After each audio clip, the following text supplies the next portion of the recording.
Welcome, fellow druids. I'm going to do another episode. This one's going to be a little bit more of an interesting episode. I decided I'm going to do a couple of these throughout. I don't know. I'm going to do them as I feel the urge that's what I want to talk about. But some list building of some non-standard approaches to Devourer's Host. And by what I mean by non-standard is not the things that you see everybody necessarily talking about, right? So I think there's tons of talk out there right now. Morvana 1, Iona, Wormwood are all, even Baldur2 to a degree, are all sort of the talk of the glade.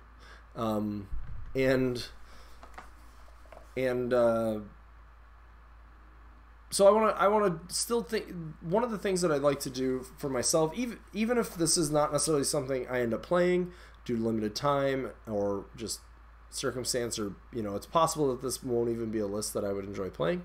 But I like to think outside the box, look at the tools we have, and see if there's different ways to do things, because there's usually different ways to do things. And it's not, some people who are sort of at the top of the game will tell you that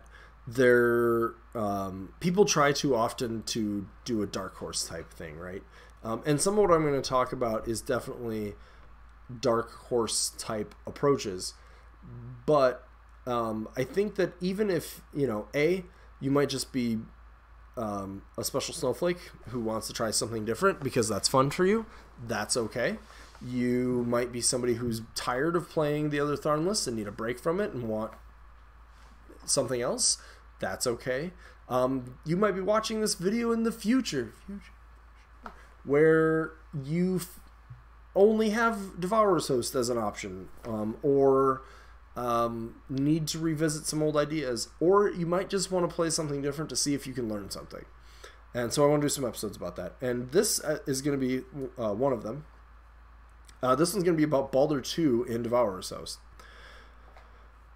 Now, I'm sure the first thing you're going to say is, but, Chad, why would I play Baldur2 in there? He likes rock monsters. Or, but Chad, why would I do that when, obviously, his feat is less than half of what Iona's feat is? I was going to do more of those, but you get the idea. And the answer to that is, well, that's not all entirely true. Let's look at, but let me walk you through. I don't necessarily have a list, like a full list in mind here, but I do have the concept for a list. So let's talk about what is in Devourer's Host that might make Baldur2 very interesting. And the first things that are in there are actually what war beasts this theme has access to. So the war beasts this theme has access to are Getorix and Loki. And then in addition to Getorix and Loki, Baldur always has access to Megalith, which is important because I think Baldur kind of always wants to have Megalith. So those are the first things that you have access to, right? Megalith ensures that you're still being able to put Roots of the Earth out. I'm sure there's some point in the discussion of All Things Circle where we've talked about why Roots of the Earth is so good on living beasts, but let's just touch on that again real quick. Getorix is already 1417. Spiny Growth means he's 1419. Roots of the Earth means he's 1422. And the thing with Roots of the Earth is it also says they can't be knocked down and they can't be moved. So when I put Getorix in a zone with that buff on, he's standing there at armor 22, and you can't knock him down to ignore his defense 14. That is absolutely significant. And the buff to Getorix makes that even more significant because now he has rapid healing as well. So what little damage you're going to be doing to him, he's just going to heal through unless you have grievous wounds. So Loki is basically the same thing. He's 14-19 because of his shield, 14-22. He doesn't even need to use an Animus. Elusive is not great on him, obviously, because you can't move with under that set of circumstances, but it's still very strong. From there, you can also add a Feral Warpwolf to this mix. He's 14-18, goes up to 21, is still 30 boxes, brings Primal if you really need it. Warp Speed is not irrelevant in this situation, etc. And then you have Megalith, who is always good. I mean, he's going up to 10-22 with Roots. He can cast Roots, which is really important for the list. So now you've sort of got this like backup Warcaster who's also a heavy War Beast.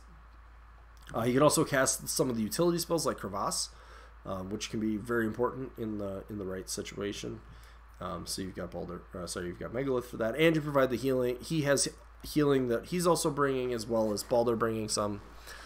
It's going to be a pretty strong situation. So that's your first kind of like layer of why you would look at this Steam Force, and it's the War Beast. Next is actually a tool that I had not initially considered, and that is the Tharn Bloodweaver, the Tharn Blood Shaman.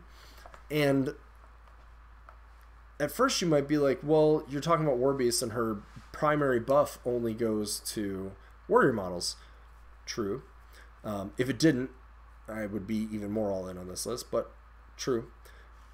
What she does do, though, is for 4 points, she's putting out a Roots of the Earth that used to cost you 14 points in a Wold Warden to do if it wasn't Megalith doing it. So now you have the ability to cast 2 Roots of the Earths without Baldur having to cast a single, spend a single point of his Fury, which is really important for a list like this. And then from there, you possibly could have things that you can sacrifice, because Baldur late in the game, actually with Signs of Portents, is kind of a beast. You could consider bringing things like Lord of the Feast or Bridge and Call if you have the points and it works out. And they actually like Baldur's Feet and his spells as well. Much white. I mean, they're strong in Iona's list for that reason too. Call goes up to armor 20, but now you can be armor 20 any turn if you want. Potentially, that would give you a second shield guard as well, which is certainly not irrelevant because Loki's a shield guard.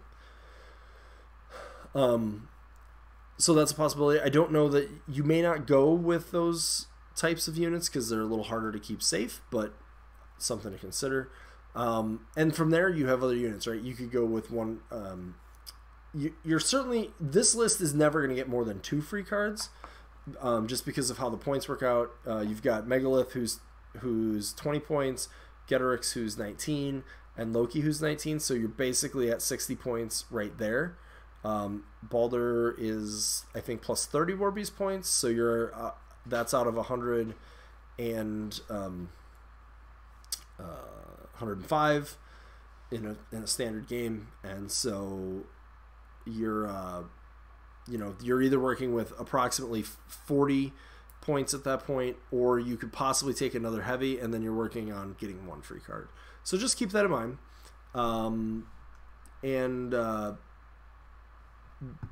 But that's fine, right? Because you're playing with a different set of strengths. So that's fine. And then those units, I would say Ravagers could be the unit for you. I really like the idea of Bloodweavers because they have AD, they have stealth, and actually the fun thing here is their healing effect is actually really, really important for a list like this, where you're going to be able to use that healing effect to keep those war beasts that are really the core of your list very much more alive. There's other ways to accomplish that, but that's one of the approaches that I'm seeing. Lord of the Feast is another piece, disruption in there. I definitely think you want the Blood Shaman, and then after that you want to make sure that you have at least a couple units and at least a couple solos to make sure that you can have the board in the way you want.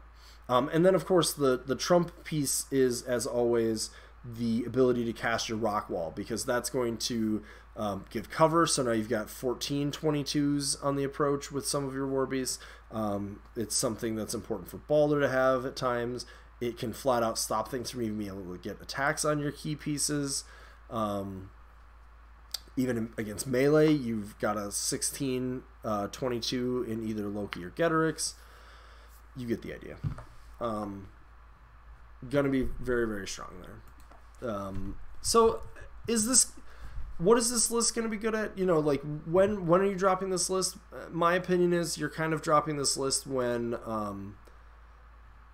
you otherwise would not be able to drop your Tharn. So like if you're really worried about a significant amount of shooting, as an example, that would be a time to consider dropping something like this. Again, if you just, like I said, if you want to learn like maybe a different approach, how it would work out for you, it's another good time to drop a list like this. Things along those lines, essentially. So that's kind of what I see. Like I said, this is just a different approach, different idea. If anybody does give this a try, please report back to me. I would love to see if any of my theory here was worth, was really beneficial. And because I think there's something here. It's something I might try out locally, or maybe I'll take it to a local, regional tournament or something.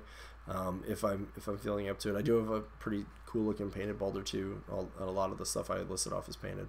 Like I said, I like the possibility of Bloodweavers. I think Ravagers could be okay. You could even get away with, interestingly enough, the Blood Pack could be something interesting here, because you get sort of that combined arms approach while having a little bit tougher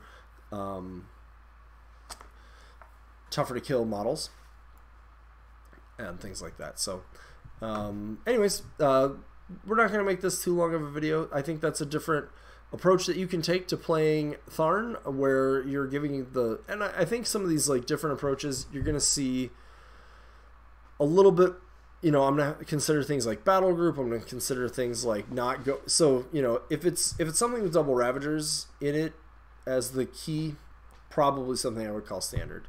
Or at least near enough to standard. Not to say we won't talk about those lists too, but I wouldn't call them non-standard, non-typical, whatever I'm going with here. So yeah, anyway, take a look, give that a go if you find it interesting, or if you want to mix it up a little bit, or if you're sort of a player who likes a really technical approach, right? Because the better you get at like knowing where Baldur needs to be placed, where that rock wall needs to be placed, what things you can do to stop the list. You're still probably playing for a longer game here, things like that. So again, if you like this list idea and you give it a try, please let me know. You can find the link to my Discord below, as well as my Facebook group. Hit me up on Twitter. You can respond to this video as well. I'd love to hear from you, and hopefully you enjoyed the episode, and we will see you next time.